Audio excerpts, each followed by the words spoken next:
est une régie innovante et que je pense qu'il était évidemment important d'être sur les réseaux sociaux, d'avoir une stratégie communautaire. Donc on a créé un compte qui s'appelle @lagardèrepub et qui, avec les qualités de ce média, nous a permis d'être fluide, rapide, réactif.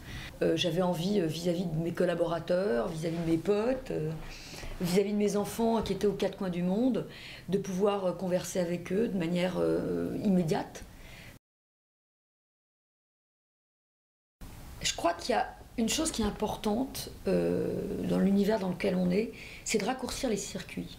Et Twitter, c'est un moyen de raccourcir les circuits. Et je pense que Twitter embarque, évidemment de manière plus générale, les salariés dans le fait de communiquer peut-être différemment. Twitter abolit des barrières. Donc en ça, je pense que ça nous a permis, nous, à l'intérieur du groupe, peut-être de se parler un peu différemment. Moi, j'ai des gens, je pense par exemple à Europe 1, j'ai quelques personnes à Europe 1 avec lesquelles je ne converse en fait que sur Twitter et que je ne connaissais pas forcément avant. En revanche, avec les salariés de Lagardère Pub, on a un réseau social d'entreprise qu'on a créé fin 2010, début 2011, qui s'appelle Yumi, et où on a déjà ce système d'immédiateté. J'ai le sentiment qu'elles sont assez présentes, qu'elles s'y expriment peut-être plus aisément que dans d'autres lieux. Moi je crois souvent, et je l'ai dit, que le problème des femmes c'est d'oser. Et peut-être que sur Twitter, comme il y a ce recul, en même temps on n'est pas en face, ça peut peut-être vaincre certaines barrières, certaines timidités, et donc elles auront peut-être sur Twitter plus d'audace. Ça c'est sûr, et en tout cas à travers certains comptes, je ne peux pas ne pas parler de elle. C'est une vraie communauté, c'est un vrai lieu d'échange.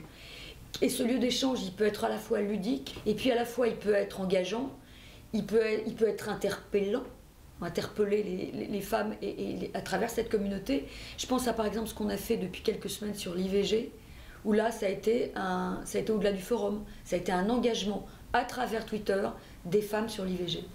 Donc c'est évidemment un lieu d'échange et un lieu qui favorise des choses plutôt positives pour les femmes.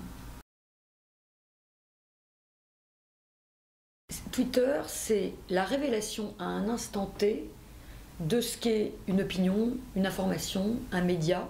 S'intéresser à ce réseau, en fait, c'est avant tout prendre le pouls de la société et puis comprendre et appréhender l'opinion sans filtre à un instant T. Alors je pense que quand on est un dirigeant d'entreprise, il faut arriver à faire le juste milieu entre ce qu'on est et ce qu'on pourrait avoir envie de dire, pour le coup sans filtre, gérer entre ce qu'on est, ses convictions, ses engagements, et puis en même temps ce qu'on représente, la marque qu'on représente, l'entreprise qu'on représente, les valeurs qu'il y a derrière ça. C'est maintenir ce que nous sommes, nos convictions profondes, et en même temps maintenir les entreprises de notre marque, de notre boîte.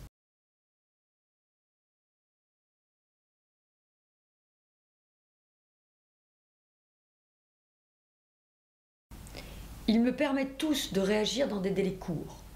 Donc ça, c'est une chose importante. Je pense qu'avec Twitter, on peut peut-être modérer la rumeur et être un peu plus et aplanir des débats s'il faut le faire.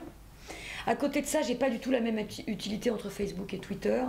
En fait, pour être tout à fait sincère, je me sers plus de Twitter comme d'un élément et comme d'un média professionnel, et je me sers plus de Facebook comme quelque chose de personnel.